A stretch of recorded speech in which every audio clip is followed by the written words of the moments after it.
Time to play the game.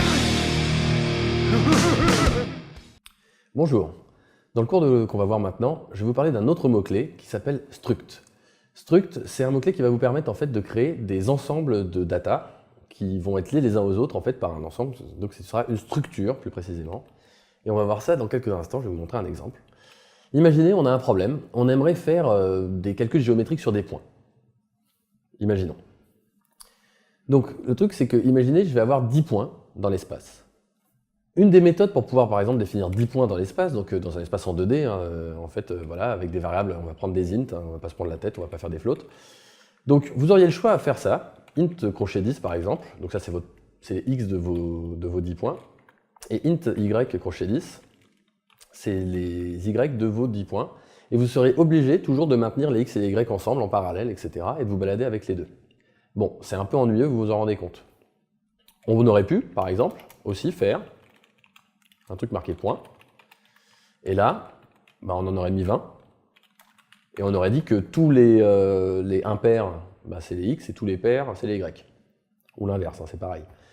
Et donc ça aurait obligé, à chaque fois que vous vouliez accéder à un point, d'accéder en fait à une valeur, à la valeur plus 1, ensuite multiplier en fait à chaque fois par 2, enfin pour pouvoir accéder au point d'après, enfin c'est un peu le bordel.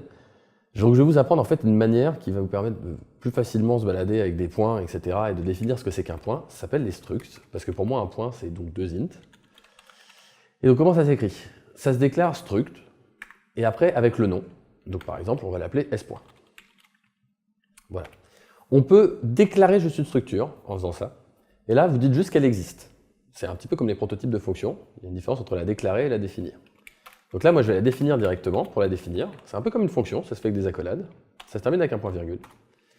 Et donc là, dans ma structure, je vais définir des données, des datas que va posséder ma structure quand je vais en construire une. Donc par exemple, un int x et un int y.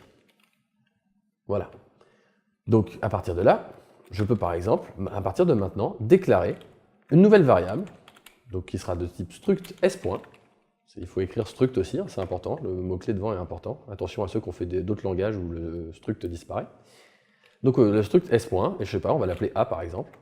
Et maintenant, si je voulais modifier le x de ma structure a, il faudrait que je marque a.x. En mettant le point, en fait, j'accède à la variable x de ma variable a, qui est une structure de type s. Et donc maintenant, dans x, je peux mettre 10 par exemple, et a.y, je peux mettre 42. Dans les avantages des structures, par exemple, un des avantages des structures aussi, c'est que quand vous voulez copier un point dans un autre, vous pouvez faire ça. Et maintenant, B est une copie de A. Donc ça veut dire que si vous modifiez A maintenant, B ne sera pas touché et vice versa. Et donc B maintenant, son X il vaut 10 et son Y vaut 42. Donc c'est un gros avantage. Attention, quand vous faites un appel de fonction, souvenez-vous qu'on copie, donc si vous mettez en paramètre une structure, vous allez avoir exactement le même problème, vous allez devoir copier en fait, là en l'occurrence 2 int, et donc vous risquez de faire des opérations très très lourdes, et ça risque de prendre beaucoup de mémoire si vous avez des structures gigantesques. Et ça risque d'arriver. Donc en général, on utilise souvent des pointeurs sur structure lorsqu'on essaie de les passer, sauf si vous savez ce que vous faites, et dans ce cas-là, pas de problème. Donc là, on a vu en fait comment est-ce qu'on construisait une structure, et comment en fait après on mettait des données dedans. On peut mettre ce qu'on veut, on peut mettre des floats, on peut mettre des chars, on peut mettre d'autres structures, en fait c'est juste, on peut mettre autant de data qu'on veut à l'intérieur, il faut juste qu'elles aient pas le même nom. Ici, là en fait le x et le y, il faut juste qu'ils aient pas le même nom, vous voyez c'est comme des variables normales, parce que sinon on ne sait pas à quel champ vous voulez accéder. Maintenant je vais vous montrer en fait comment est-ce qu'on l'avantage du typedef avec les structures. Si vous écrivez ça, typedef, struct s. Et en fait après on va l'appeler t. Ça fait que maintenant, au lieu d'écrire struct espace s. Tabulation et ensuite le nom de ma variable, je vais juste pouvoir écrire t underscore point. Et ce sera exactement la même chose. Donc là vous voyez, le typedef il sert clairement à gagner des lignes, enfin à gagner de la largeur, c'est un petit avantage, ça fait moins à taper. C'est plutôt pratique. Et je vais vous montrer en même temps autre chose. Un dernier point sur les structures, donc on a vu qu'on pouvait mettre des datas dedans. Il y a une petite règle un peu, donc on a appris qu'il y a une nouvelle opérateur qui s'appelle point. Il y a une petite règle spéciale pour les pointeurs. Donc imaginez, je vais faire un pointeur qui s'appelle ptr. Voilà. Ptr, en fait, il va prendre la valeur de l'adresse de ma structure A. Ok?